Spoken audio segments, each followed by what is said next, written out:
जी, आपको मेरी आवाज़ सुनाई दे रही है? क्या बोर्ड क्लियर नज़र आ रहा है आप लोगों को? जी सर, क्लियर है।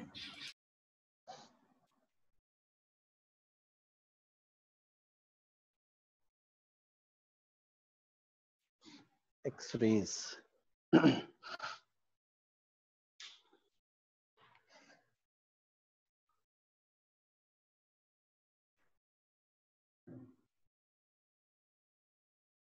चलें 2-1 मिनट इंतज़ार कर रहे हैं जी, जो बाकी बचे हैं वो भी आ जाएँ, फिर काम को स्टार्ट करते हैं।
चलें जी, बात कर रहे हैं लास्ट टाइम हम लोगों ने डिस्कस किया था हाइड्रोजन एमिशन स्पेक्ट्रम में, और हाइड्रोजन एमिशन स्पेक्ट्रम को जब डिस्कस किया हम लोगों ने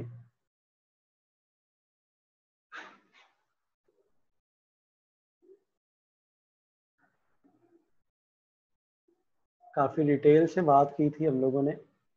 तो उसमें हम लोगों ने देखा था कि भाई हमारे पास वैसे तो विजिबल स्पेक्ट्रम जो है ना हमारे पास, मतलब इलेक्ट्रोमैग्नेटिक स्पेक्ट्रम में विजिबल आ जाता है, यहाँ पे यूवी आ जाता है, यहाँ पे एक्स रेज आ जाता है,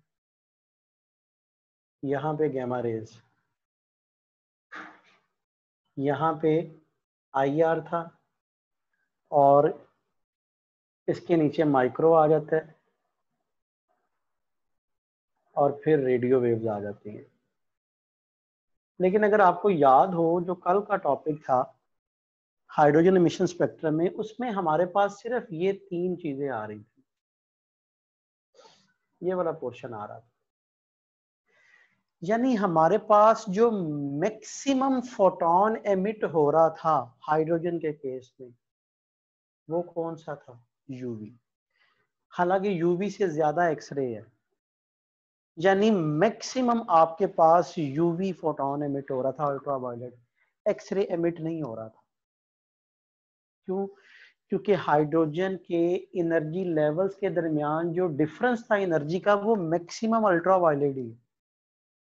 अगर आपको ज्यादा एनर्जी का फोटोन चाहिए तो फिर उसके लिए आपको न्यूक्लियस को क्या करना पड़ेगा? हैवी करना पड़ेगा। क्यों? क्योंकि हैवी न्यूक्लियस में शेल्स के दरमियान एनर्जी का डिफरेंस भी उतना ज्यादा होता है। अब यहाँ पे क्वेश्चन ये भी आ सकता है आपसे कि आपसे पूछ लिया जाए कि बताएं क्यों जो है वो light element like hydrogen X ray emit नहीं करता। क्यों नहीं करता? क्योंकि उसके शेल्स के दरमियान जो एनर्जी लेवल्स के दरमियान एनर्जी का डिफरेंस है वो बहुत छोटा है। इतना छोटा है कि वो मैक्सिमम क्या कर सकता है? अल्ट्रावायलेट एमिट कर सकते हैं। हाँ, हैवी न्यूक्लियर यूज किए जाते हैं, हैवी एलिमेंट इस्तेमाल किए जाते हैं। क्यों? उनमें शेल्स की तादाद ज्यादा होती है। शेल्स की तादाद ज्यादा होने से क्या होगा? एनर्जी डिफरेंस अल्ट्रावायलेट से ज्यादा हो जाता है, तो फिर हम कहते हैं कि वो एक्सरेज एमिट करते हैं। जब हम लोग हैवी न्यूक्लियस की बात करते हैं ना, अब आपको पता है कि जब न्यूक्लियस को थोड़ा हैवी करते जाओगे तो उसमें शेल्स की तादाद बढ़ेगी। शेल्स की तादाद बढ़ने से क्या होगा? इलेक्ट्रॉन्स भी बढ़ते हैं। आपको पता है यहाँ पे इलेक्ट्रॉन्स 2, यहाँ पे कितने होते हैं? 8,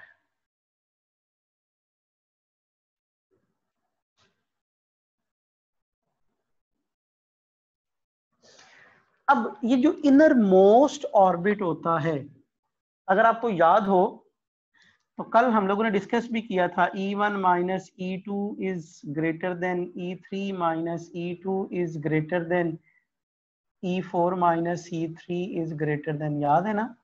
तो आप लोगों ने पढ़ा था कि जो सबसे ज्यादा एनर्जी डिफरेंस होता है वो जो इनर मोस्ट ऑर्बिट शेल्स होते हैं, इनके दरमियान एनर्जी डिफरेंस सबसे ज्यादा होता है।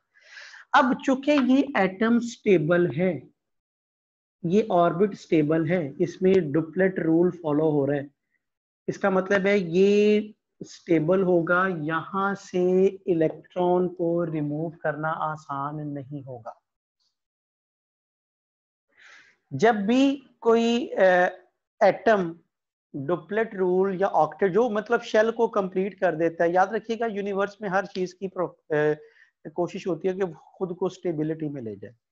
जैसे ही डुप्लेट रूल कंप्लीट हुआ तो ये शेल फिल हो गया, स्टेबल हो गया, इसका मतलब है यहां से इलेक्ट्रॉन को हिलाना अब आसान काम नहीं होगा, इसके लिए हमें बहुत ज्यादा एनर्जी चाहिए। हम क्या करते हैं कि हाई स्पीड इलेक्ट्रॉन जिसके पास बहुत ज्यादा एनर्जी है, इतनी ज्यादा एनर्जी है कि वो ना सिर्फ आउटर इलेक्ट्रॉन की रिपल्शन को फेस करता हुआ अंदर तक पहुंचेगा, बल्कि जाके इसके साथ टकराएगा और इसे टकरा के इतनी एनर्जी दे देगा कि एक तो वो न्यूक्लियस की अट्रैक्टिव फोर्स से भी इसे छुड़ा दे, और दूसरा क्या कर दे, उस शेल को अनस्टेबल कर दे ताकि ये इलेक्ट्रॉन यहां से रिमूव हो जाए।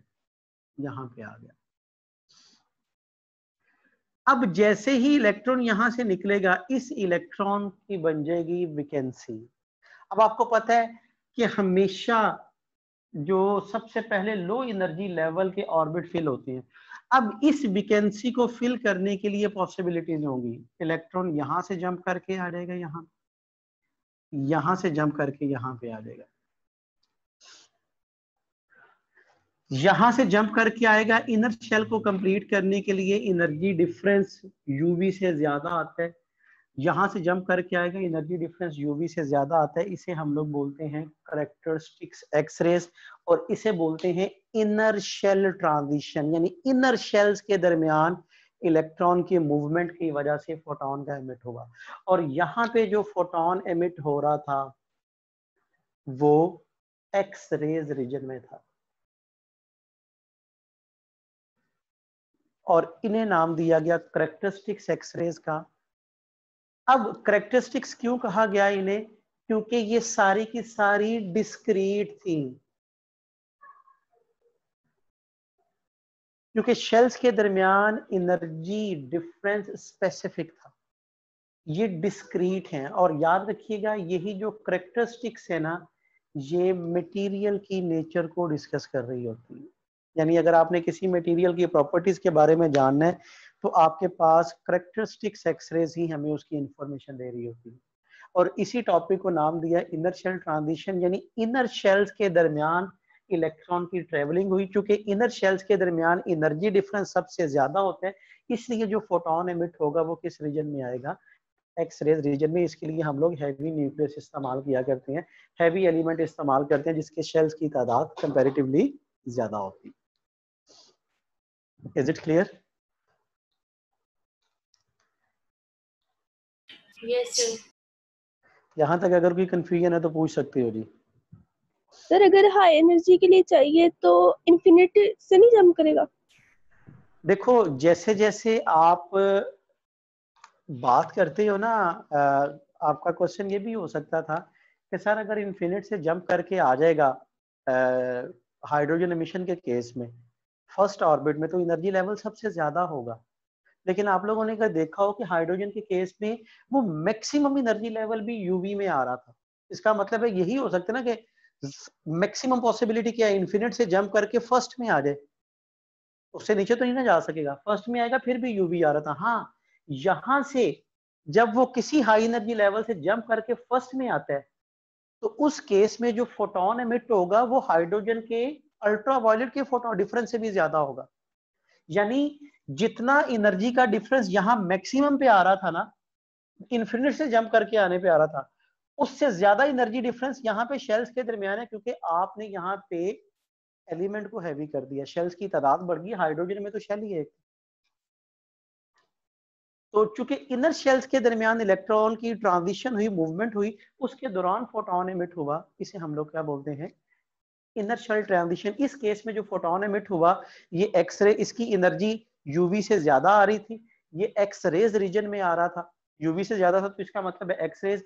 चूंकि डिस्क्रीट फोटोन एमिट हो रहे हैं, इसलिए इन्हें नाम दिया गया किसका, करेक्टरिस्टिक्स एक्स रेज का। और किसी भी मटेरियल की प्रॉपर्टीज के बारे में आपने जानना हो तो हमेशा करेक्टरिस्टिक्स एक्स रेज ही हमें इंफॉर्मेशन दे रही होती है।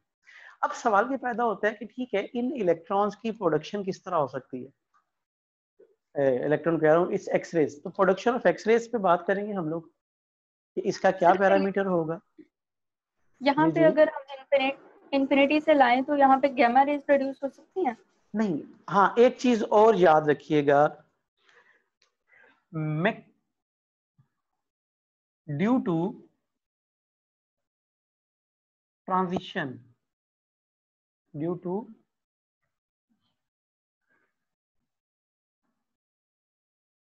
transition of electrons, maximum X-ray photon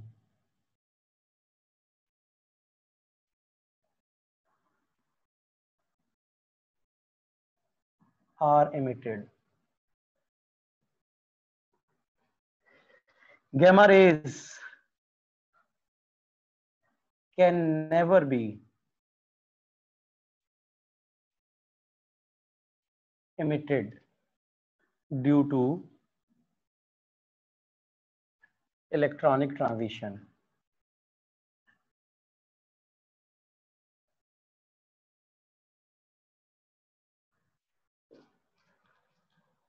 मुमकिन ही नहीं है जी, एक्स रेज मैक्सिमम इलेक्ट्रॉन की मूवमेंट के दौरान एक्स रेज एमिट हो सकती हैं, गैमा रेज कभी भी एमिट नहीं हो सकती। क्यों? क्योंकि गैमा रेज की जो एनर्जी है वो मिलियंस ऑफ इलेक्ट्रॉन वोल्ट में होती है, और इतनी एनर्जी का कोई भी आपके पास कोई एलिमेंट अभी तक डिस्कवर नहीं हुआ कि जिसके शेल्स के दरमियान energy difference million of electron हो।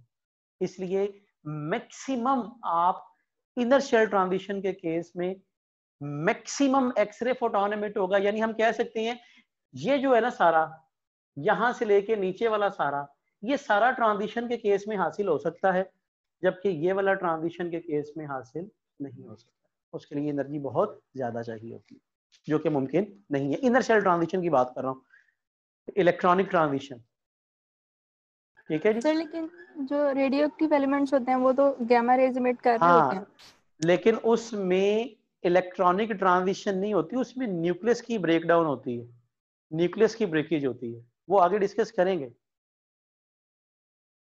ठीक है। उसमें इलेक्ट्रॉन की मूवमेंट की वजह से नहीं होता कि जी इलेक्ट्रॉन एक शेल से दूसरे शेल में गया तो उसने फोटोन एमिट किया और वो गैमा रे का था, नहीं ऐसा नहीं है। वो न्यूक्लियस टूटता है और उस न्यूक्लियस के टूटने के केस में वो एमिट हो रहा होता है। मैंने लिखा क्या कि इलेक्ट्रॉनिक ट्रांजिशन के केस में, इलेक्ट्रॉनिक ट्रांजिशन क्या है कि जब दो एनर्जी लेवल्स के दरमियान इलेक्ट्रॉन मूव करे तो मैक्सिमम क्या होगा हमारे पास, एक्सरे फोटोन एमिट होगा। अब आगे चलते हैं, इसका स्क्रीनशॉट ले लीजिएगा, बल्कि इसमें तो भी मैंने कुछ भी नहीं लिखा, एज इट इज कोई खास बात नहीं है। अच्छा, आगे चलते हैं हम लोग, टॉपिक है प्रोडक्शन ऑफ एक्स रेज का।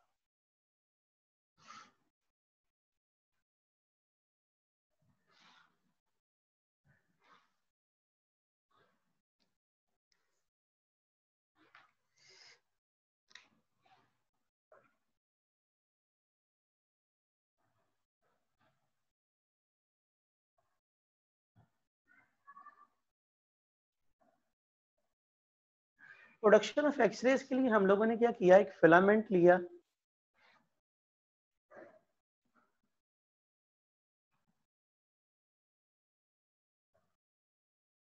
फिलामेंट का काम होता है क्या करना,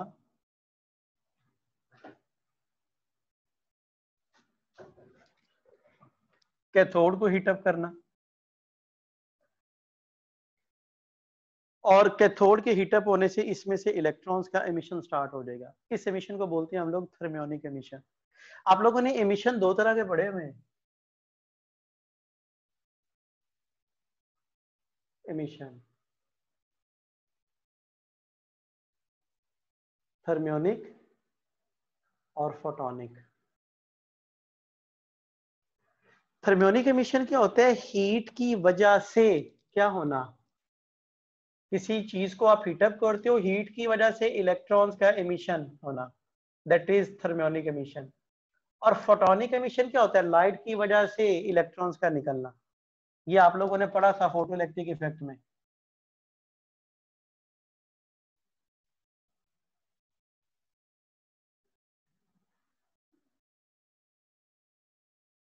ये फोटोनिक एमिशन था।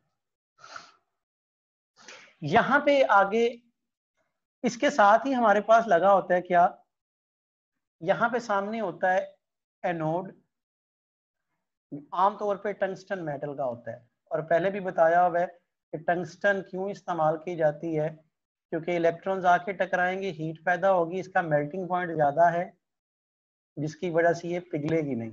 यही वजह कि हम लोग टंगस्टन को प्रेफर करते हैं। इसके साथ एक हाई पोटेंशियल डिफरेंस लगाया होता है, जिसका काम क्या होता है, इलेक्ट्रॉन्स को हाई स्पीड मूव करवाना, एक्सेलरेटिंग वोल्टेज होती है। अब यहाँ पे फिलामेंट कैथोड को हीटअप करके इलेक्ट्रॉन निकालेगा, और ये वाला जो पोटेंशियल है ये उन इलेक्ट्रॉन्स को एक्सेलरेट करेगा, और वो हाई स्पीड इलेक्ट्रॉन जब आके टकराएंगे इसके ऊपर, मेटल सरफेस के ऊपर, तो यहां से फोटोन इमिट होंगे। और ये जो फोटोन इमिट होते हैं that is the x ray photon. अच्छा, फोटोइलेक्ट्रिक इफेक्ट में क्या था? फोटोइलेक्ट्रिक इफेक्ट में क्या था, जरा गौर से देखिएगा। फोटोइलेक्ट्रिक इफेक्ट में लाइट पड़ती थी, इलेक्ट्रॉन्स निकलते थे। एक्सरे प्रोडक्शन में क्या हो रहा है, इलेक्ट्रॉन पड़ रहे हैं, लाइट निकल रही है। तो फिर मैं क्या कह सकता हूँ, ये दोनों एक दूसरे के क्या हैं, रिवर्स है। तो क्या लिख सकते हो, reverse process of photo electric effect is X-rays production. Photoelectric effect का जो रिवर्स प्रोसेस है वो क्या होता है, एक्सरे प्रोडक्शन। अब जब हाई स्पीड इलेक्ट्रॉन यहाँ पे जाके टकराए, ये हाई स्पीड इलेक्ट्रॉन है, इसका मतलब है इलेक्ट्रॉन के पास काइनेटिक एनर्जी, और वो काइनेटिक एनर्जी किसने दी होगी, इस बैटरी ने। इसका मतलब है जो काइनेटिक एनर्जी होगी इलेक्ट्रॉन की, वो असल में energy supplied by the battery, that is V into E, that is kinetic energy. अच्छा, अब हाई स्पीड इलेक्ट्रॉन जब जाके टकराए, फर्ज किया ये आपके पास शेल है,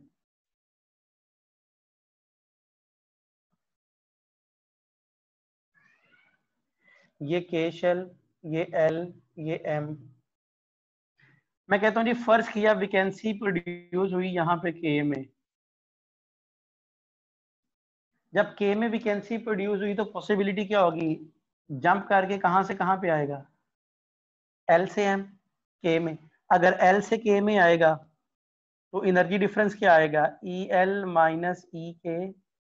कहां पे आ रहा है, K में, इसे बोलते हैं HF K अल्फा। और अगर मैं कहूं कि ये M से जंप करके K में आ रहा है, तो फिर एनर्जी डिफरेंस क्या आएगा, EM माइनस EK। हाँ जी, कहां पे आ रहा है, K में, K बीटा। अब मुझे बताओगे इनमें से ज्यादा एनर्जी किसकी है, K अल्फा वाले की या K बीटा वाले की? बेटा वाले की। ये अल्फा। जी, K अल्फा वाले की या K बीटा वाले की?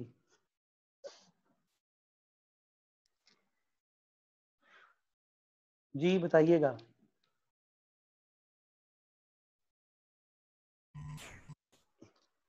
K अल्फा या K बीटा? के बेटा। के बीटा। याद रखिएगा, कोई इलेक्ट्रॉन जितनी दूर से जंप करके आएगा उसका एनर्जी डिफरेंस उतना ज्यादा होगा, उससे एमिट होने वाला फोटोन की एनर्जी उतनी ज्यादा होगी और उसके चांसेस उतने ही कम होंगे।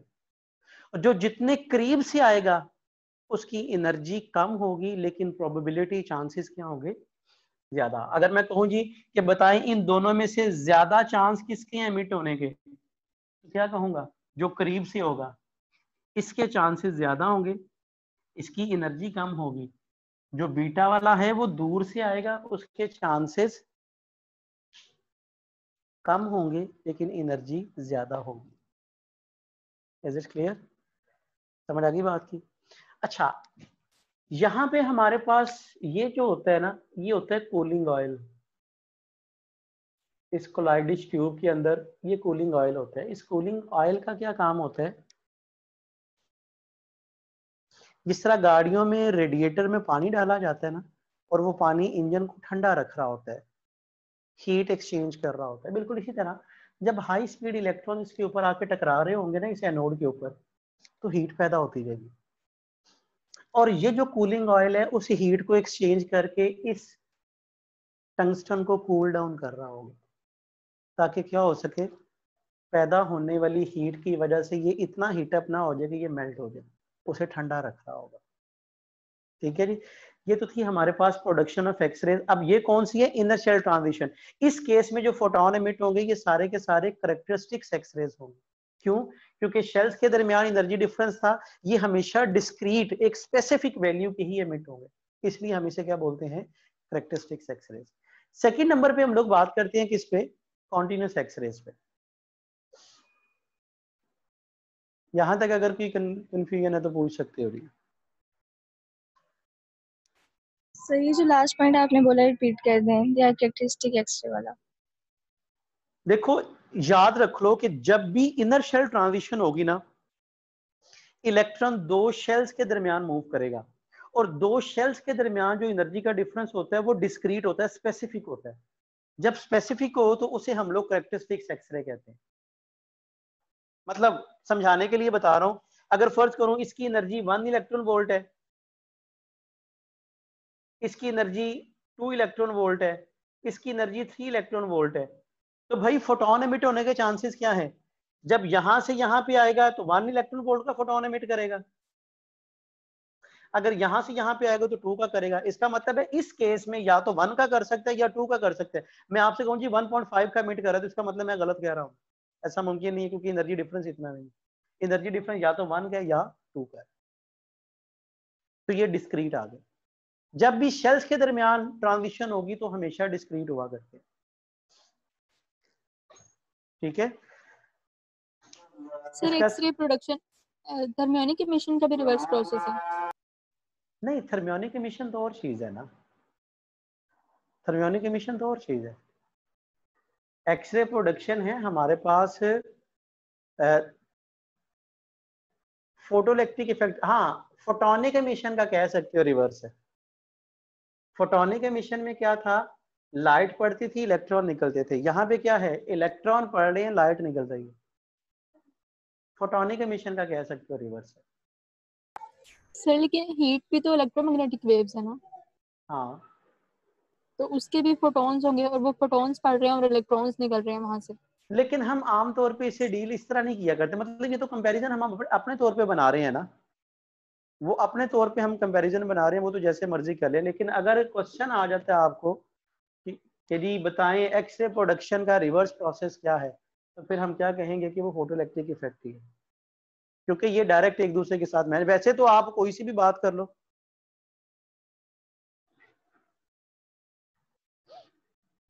जी यहाँ तक क्लियर है? सर ये जो शेल्स हैं इनमें फाइनल पोजीशन के है और इनिशियल पोजीशन एल और एम है, तो फाइनल हाँ माइनस जी, इनिशियल नहीं करेंगे? तो इसी तरह कह रहा हूँ, इसमें से आएगा ना। देखो यहां से जंप करके आना है तो यहाँ पे आना है ना, नहीं, आपने जब एनर्जी डिफरेंस लेना है तो हमेशा बड़ी में से छोटी वैल्यू को माइनस करना है ना। यहाँ की एनर्जी ज्यादा है, यहाँ की एनर्जी कम है, तो यहाँ से यहाँ जंप करके आएगा ना। तो हाई से लो पे बोहर ने मॉडल ने यही तो कहा था कि जब भी इलेक्ट्रॉन किसी हाई एनर्जी लेवल से जंप करके लो पे आएगा तो एनर्जी डिफरेंस की इक्वल एनर्जी रेडिएट करेगा in the form of electromagnetic waves.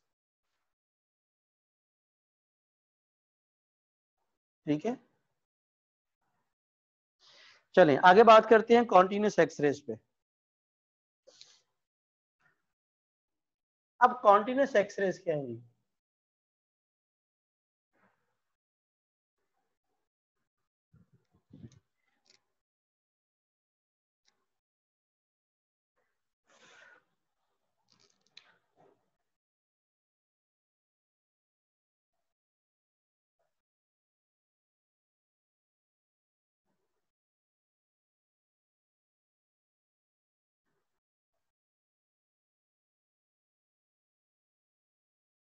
Continuous x ray spectrum, अब ये क्या होता है?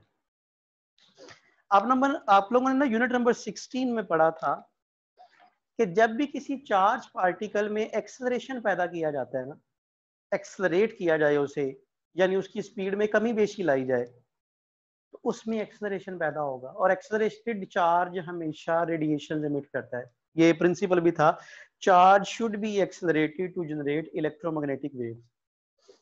अब देखो, हाई स्पीड इलेक्ट्रॉन्स जब मूव करते हुए आके इससे टकराएंगे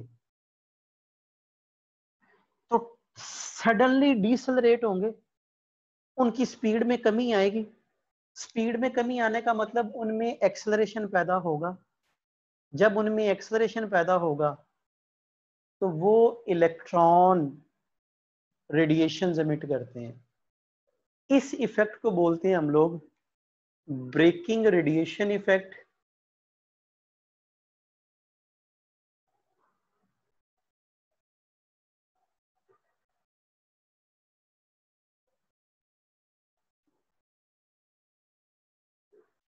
या इसको ब्रॉन्स-स्टाहलन इफेक्ट भी कहते हैं। बात को फॉलो किया? दोबारा सुनो क्या बात कही मैंने, कि जब हाई स्पीड इलेक्ट्रॉन मूव करते हुए जाके टकराएंगे किसके साथ? इस टारगेट के साथ, तो सडनली डिसेलरेट होंगे, इनकी स्पीड में कमी आएगी। स्पीड में कमी आने का मतलब इनमें एक्सेलरेशन पैदा हो गया, डिसेलरेट हो गए। और एक्सेलरेशन पैदा होने से चार्ज पार्टिकल क्या करना शुरू कर देता है? रेडिएशन एमिट करना शुरू कर देता है। जो रेडिएशन डिसेलरेशन के केस में एमिट करेंगे they are in X rays region. इसको हम लोग ब्रेकिंग रेडिएशन इफेक्ट भी कहते हैं, ब्रॉन्स-स्टाहलन भी कहते हैं। और ये जो रेडिएशन एमिट होती है ये भी एक्स-रेज रीजन में होती है, यानी इनकी wavelength order of 10 raised to power -10 में होती है। तो फिर इनमें, अच्छा अब जरा गौर से देखिएगा, मैं कहता हूँ जी एक इलेक्ट्रॉन था मेरे पास जिसके पास एनर्जी थी 10 जूल, ये जाके टकराया, टकराने के बाद इलेक्ट्रॉन के पास एनर्जी रहेगी 7 जूल। इसका मतलब है वो 3 जूल कहाँ पे गई?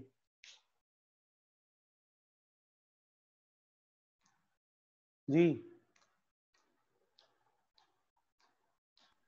रेडिएशन में एक्सरेज emit की होगी। एनर्जी की अब होगा क्या, 10 जूल का इलेक्ट्रॉन आ रहा था, आके टकराया, टकराने के बाद इलेक्ट्रॉन के पास कितनी रह गई?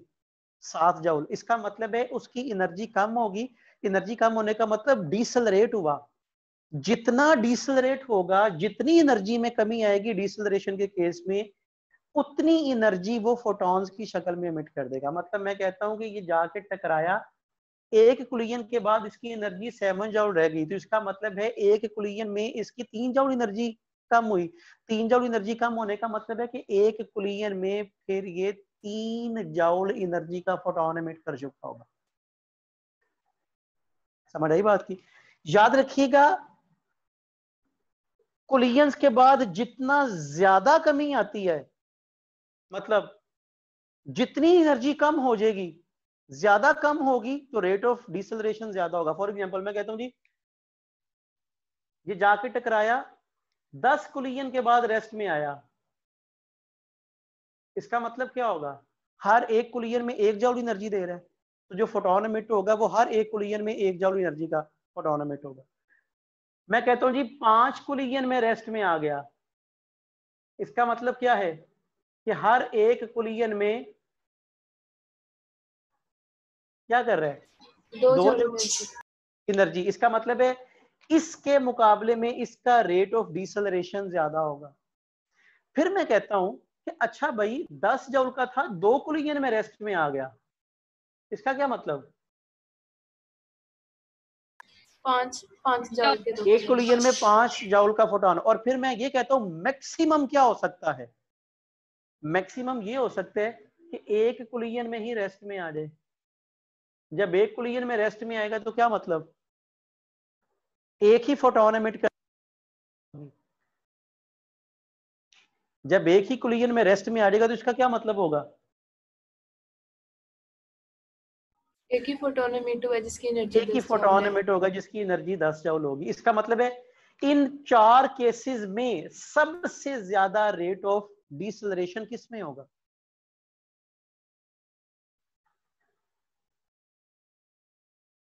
जी एनीवन? एक कोलिजन में। हाँ, जिसमें एक कोलिजन में रेस्ट में आ जाएगा। तो इसका मतलब फिर क्या हो सकता है कि जब ये इलेक्ट्रॉन जाके टकराएंगे तो डिसेलरेशन होगा, और जब डिसेलरेट होगा एनर्जी में जितनी कमी आएगी उतनी एनर्जी का फोटोन एमिट कर दिया होगा उसने। तो फिर अगर मैं बात करूं फोटोन ऑफ मैक्सिमम एनर्जी,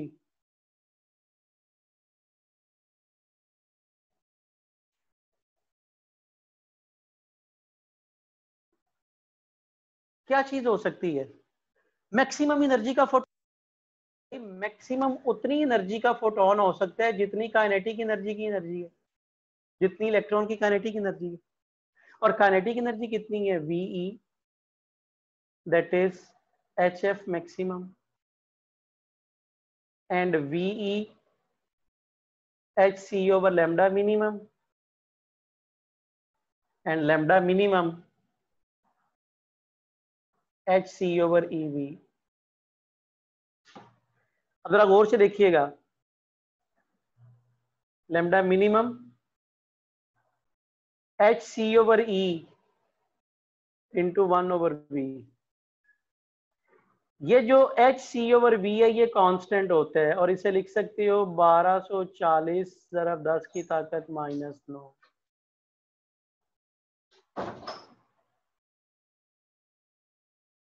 यानी lambda minimum is equal to V। इसका मतलब, अच्छा अब आपसे अगर पूछा जाए कि भाई कॉन्टिन्यूअस में और डिस्क्रीट में या ब्रॉम-स्टर्लिंग रेडिएशन यानी ब्रेकिंग रेडिएशन इफेक्ट, इस केस में जो कॉन्टिन्यूअस एक्सेस के केस में जो फोटोन एमिट होते हैं जो, और जो कैरेक्टरिस्टिक एक्सेस होती है, इनमें फर्क क्या है दोनों में? क्या फर्क होगा दोनों में?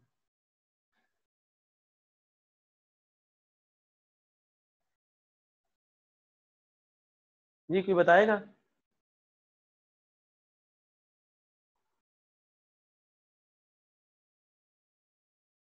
आप लोगों को मेरी आवाज आ रही है?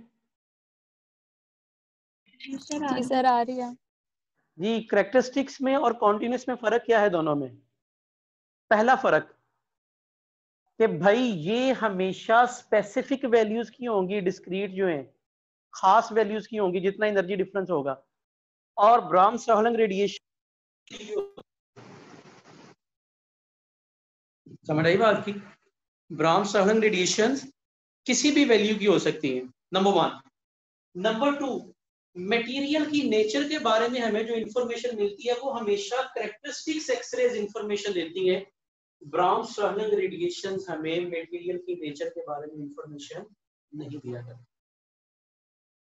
Is it clear? जी सर क्लियर है। जी बात क्लियर होगी आप लोगों को? जी सर क्लियर। अच्छा, अब अगर इसका ग्राफ ड्रॉ किया जाए, ग्राफ अगर बात की जाए,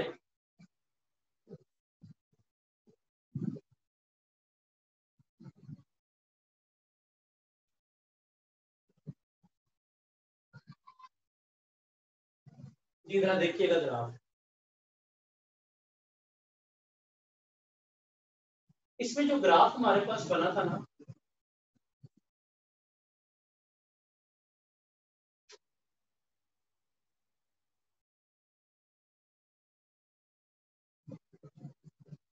ये ग्राफ बना था। यहां पे हमारे पास इंटेंसिटी थी,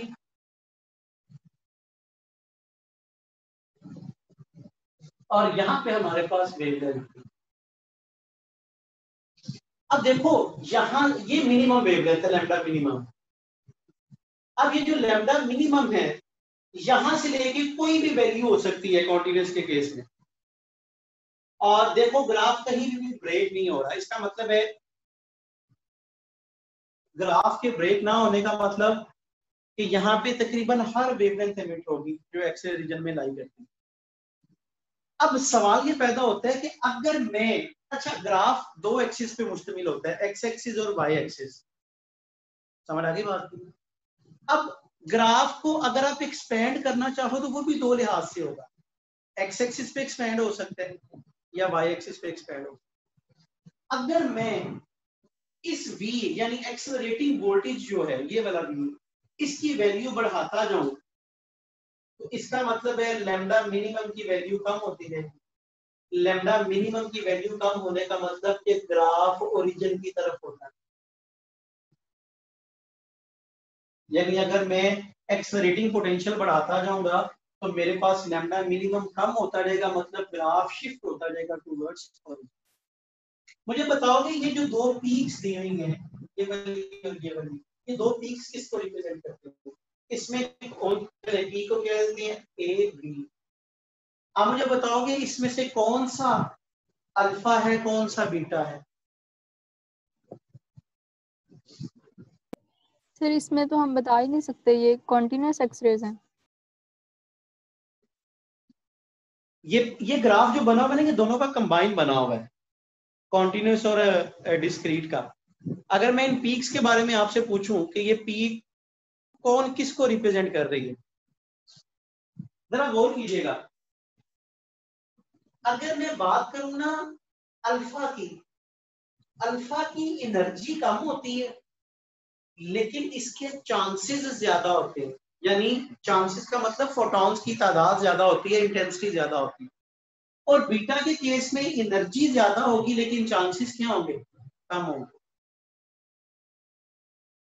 जी, क्या आप लोगों को मेरी आवाज सुनाई दे रही है? बोर्ड क्लियर नजर आ रहा है? जी सर क्लियर है। चलिए देखिएगा, अब मेरा गौर कीजिएगा। मुझे बताओ ये जो ए वाला है इसकी इंटेंसिटी ज्यादा है या बी वाले की इंटेंसिटी ज्यादा है?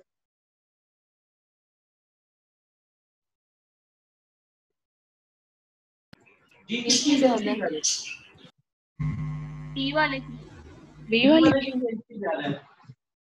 इसका मतलब है बी वाले के चांसेस ज्यादा होंगे। ठीक है, अब अगर मैं नीचे की तरफ आऊं तो मुझे बताओ किसकी वेवलेंथ ज्यादा है, ए वाले की या बी वाले की? बी वाले की। बी वाले की। बी वाले की वेवलेंथ ज्यादा है। और फार्मूला आप लोगों ने पढ़ा हुआ है, ये formula H C over lambda, जिसकी वेवलेंथ ज्यादा हो उसकी एनर्जी कम होती है, जिसकी वेवलेंथ कम हो उसकी एनर्जी ज्यादा। इसका मतलब है ये वाला जो पॉइंट है ये बीटा वाला है और ये अल्फा वाला है, क्योंकि अल्फा की एनर्जी कम होती है चांसेस ज्यादा होंगे, बीटा की एनर्जी ज्यादा होगी चांसेस कम होंगे।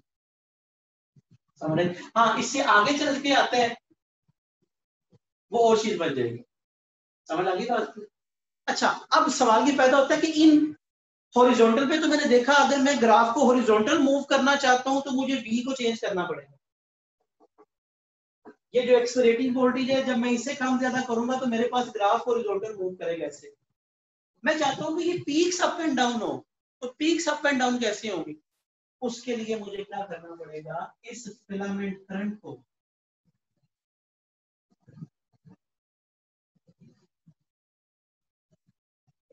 चेंज करना पड़ेगा।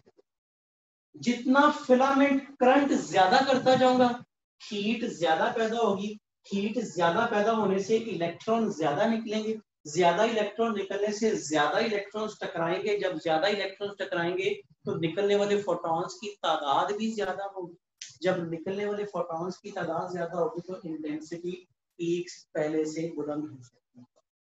यानी मैं क्या कह सकता हूं कि जो एक्सरे फोटोन की वेवलेंथ है वो डिपेंड करती है किस पे, एक्सलरेटिंग वोल्टेज पे, और जो एक्सरे फोटोन की इंटेंसिटी है वो डिपेंड करेगी फिलामेंट करंट। आप चाहते हो कि एक्सरे फोटोन की वेवलेंथ चेंज हो तो उसके लिए आपको V चेंज करना पड़ेगा। आप चाहते हो कि निकलने वाले फोटोन, एक्सरे फोटोन की इंटेंसिटी चेंज हो तो उसके लिए आपको फिलामेंट करंट चेंज करना पड़ेगा। यानी नोट बना के लिख सकते हैं,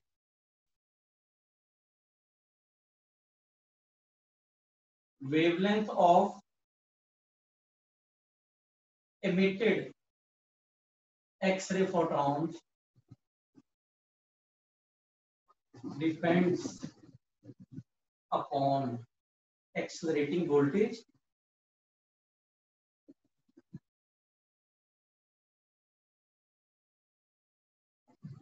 number one, and number two, intensity of X-ray photon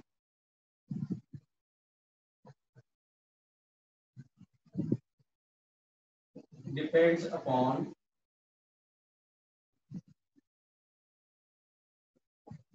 filament current। बहुत अहम पॉइंट है। और वेवलेंथ चेंज होने का मतलब क्या है जी, ये कॉन्टिन्यूस एक्सरेज के हवाले से वेवलेंथ चेंज होने का मतलब है कि ग्राफ हॉरिजॉन्टल शिफ्ट करेगा, और इंटेंसिटी चेंज होने का मतलब है कि ग्राफ वर्टिकली शिफ्ट कर रहा होगा, पीक्स चेंज हो रही होंगी। Is it clear?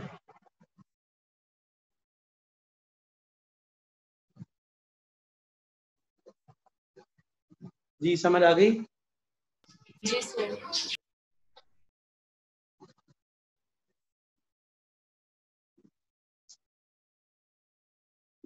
तो यहां तक पहुंच के आपका अच्छा एक्सरेज का आगे जो टॉपिक दिए हुए ना, प्रॉपर्टीज ऑफ एक्सरेज और अपना क्या नाम, वो उसके यूजेस दिए हुए बायोलॉजिकल इफेक्ट्स, वो आप लोगों ने खुद ही पढ़ने। ये यूनिट भी आप लोगों का कंप्लीट हो गया यहाँ पे पहुंच। ठीक है जी।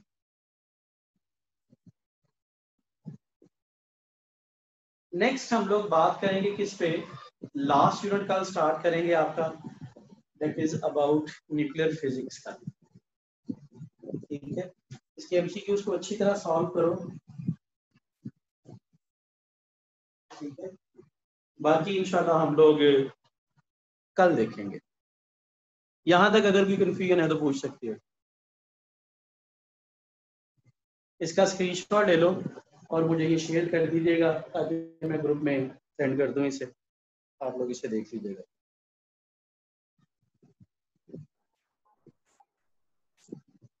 ठीक है जी, चलो ओके जी, वाइंड अप कर रहे हैं क्लास को, बाकी फिर कल देखेंगे इंशाल्लाह।